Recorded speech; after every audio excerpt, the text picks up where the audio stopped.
ನಮಸ್ಕಾರ ಸ್ನೇಹಿತರೆ. ಎಸ್ ನಾರಾಯಣ್. ನಾನು ಚಿಕ್ಕವನಿದ್ದಾಗ ಇವರ ಸಿನಿಮಾಗಳನ್ನು ತುಂಬ ಇಷ್ಟಪಟ್ಟು ನೋಡ್ತಾ ಇದ್ದೆ. ನಮ್ಮನೇಲಿ ಟಿ ವಿ ಇಲ್ಲದ ಕಾಲದಲ್ಲಿ ಯಾರೋ ಮನೆಗೆ ಹೋಗಿ ಇವರ ಸಿನಿಮಾಗಳನ್ನು ನೋಡಿದ ನೆನಪು ನನಗೆ ಇನ್ನೂ ಇದೆ. ಯಾಕಂದರೆ ಇವರ ಸಿನಿಮಾ ಸಖತ್ ಕಾಮಿಡಿ ಜೊತೆ ಬದುಕಿಗೆ ಪಾಠ ಹೇಳುವ ಸಿನಿಮಾ ಆಗಿರ್ತಿತ್ತು. ಫ್ಯಾಮಿಲಿ ಕುತ್ಕೊಂಡು ನೋಡುವ ಸಿನಿಮಾ ಆಗಿರ್ತಿತ್ತು. ದೊಡ್ಡವರು ಇವರ ಸಿನಿಮಾಗಳನ್ನು ಹೆಚ್ಚಾಗಿ ನೋಡ್ತಾ ಇದ್ರು.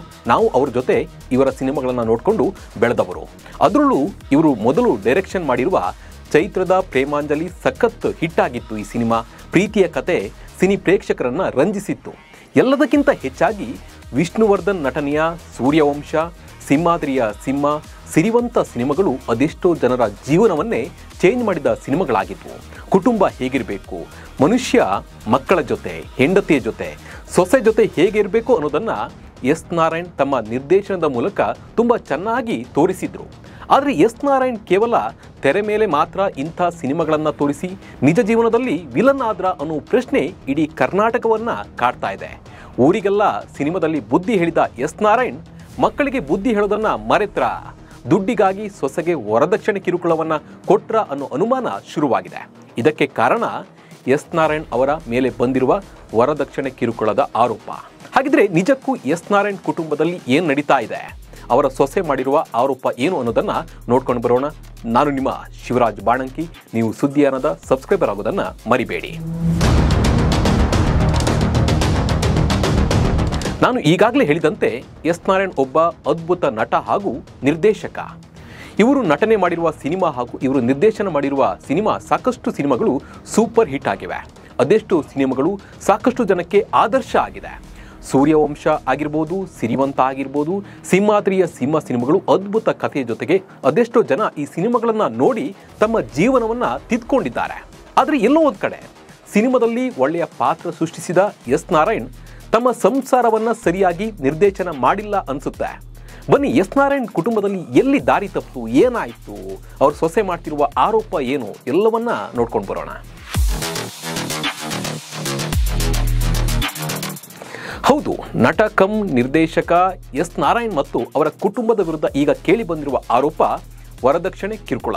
ಇದನ್ನು ಮಾಡಿದ್ದು ಎಸ್ ನಾರಾಯಣ್ ಅವರ ಎರಡನೆಯ ಮಗನ ಹೆಂಡತಿ ಪವಿತ್ರ. ನನ್ನ ಗಂಡನ ಕುಟುಂಬಕ್ಕೆ ಲಕ್ಷಾಂತರ ರೂಪಾಯಿ ಹಣ ನೀಡಿದ್ರು, ಮತ್ತೆ ಹಣಕ್ಕೆ ಬೇಡಿಕೆ ಇಟ್ಟಿದ್ದಾರೆ ಅಂತ ಹೇಳಿ ಬೆಂಗಳೂರಿನ ಜ್ಞಾನಭಾರತಿ ಪೊಲೀಸ್ ಠಾಣೆಯಲ್ಲಿ ದೂರನ್ನು ನೀಡಿದ್ದಾರೆ. ಪೊಲೀಸರು ಕೂಡ ದೂರನ್ನು ಸ್ವೀಕರಿಸಿ FIR ಅನ್ನು ಕೂಡ ದಾಖಲಿಸಿಕೊಂಡಿದ್ದಾರೆ.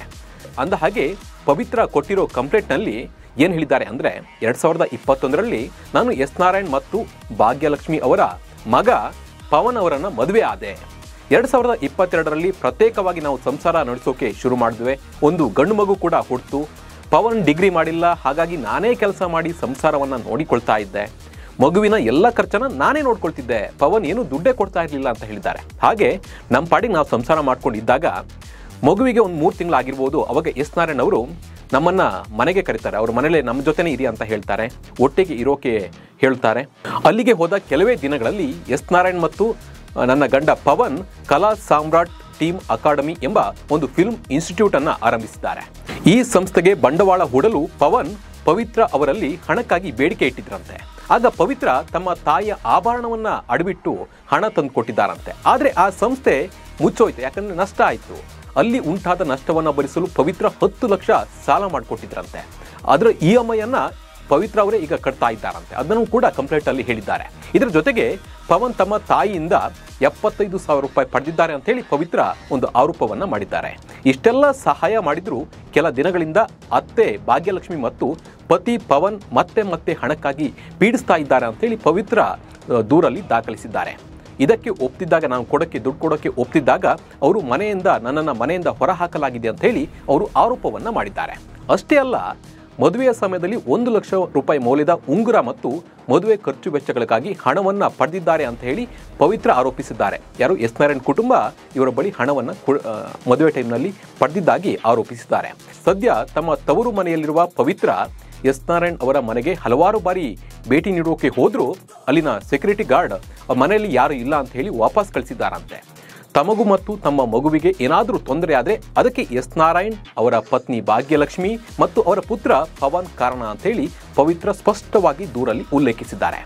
ಹೀಗೆ ಎಸ್ ನಾರಾಯಣ್ ಸೊಸೆ ದೂರನ್ನು ಕೂಡ ಕೊಟ್ಟಿದ್ದಾರೆ. 14 ತಿಂಗಳು ಹಿಂಸೆ ಕೊಟ್ರ. ಇದೆಲ್ಲ ಸುದ್ದಿ ಮೀಡಿಯಾದಲ್ಲಿ ಬರ್ತಾ ಇದ್ದಂತೆ ಎಸ್ ನಾರಾಯಣ್ ಕೂಡ ಈ ಬಗ್ಗೆ ಒಂದು ರಿಯಾಕ್ಷನ್ ಅನ್ನ ಕೊಟ್ಟಿದ್ದಾರೆ.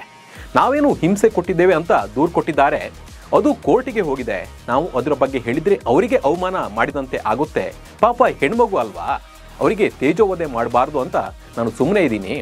ರೆಗ್ಯುಲರ್ ಆಗಿ ನಮ್ಮ ದೇಶದಲ್ಲಿ ಎಲ್ಲ ಹೆಣ್ಮಕ್ಳು ಒಂದು ವರದಕ್ಷಿಣೆ ಕಿರುಕುಳವನ್ನು ಆರೋಪ ಮಾಡ್ತಾರೆ. ಅದರಂತೆ ಇವರು ಕೂಡ ಮಾಡಿದ್ದಾರೆ. ಬೇರೆ ಏನಾದರೂ ಇವರಿಗೆ ಸಿಗುತ್ತಾ ಆರೋಪ ಮಾಡೋಕ್ಕೆ? ಅವರು ಮನೆ ಬಿಟ್ಟು ಹೋಗಿ 1 ವರ್ಷ ಆಯಿತು, ಈಗ ದೂರು ಕೊಟ್ಟಿದ್ದಾರೆ. ಅವರಿಗೆ ಸುಖ ಸಂತೋಷ ಎಲ್ಲಿ ಸಿಗುತ್ತೋ ಅಲ್ಲಿಗೆ ಹೋಗಿದ್ದಾರೆ. ನನ್ನ ವ್ಯಕ್ತಿತ್ವ ಎಲ್ಲರಿಗೂ ಗೊತ್ತು, ನಾವು ಸದಾ ಹೆಣ್ಮಕ್ಳನ್ನ ಗೌರವದಿಂದ ಕಾಣುವವರು ಅಂತ ಹೇಳಿ ಎಸ್ ನಾರಾಯಣ್ ಅವರು ಒಂದು ರಿಯಾಕ್ಷನ್ ಅನ್ನು ಕೊಟ್ಟಿದ್ದಾರೆ. ಒಟ್ನಲ್ಲಿ ಎಸ್ ನಾರಾಯಣ್ ಕುಟುಂಬದಲ್ಲಿ ಏನಾಗಿದೆ ಅನ್ನೋ ಅಸಲಿ ಸತ್ಯ ಯಾರಿಗೂ ಗೊತ್ತಿಲ್ಲ.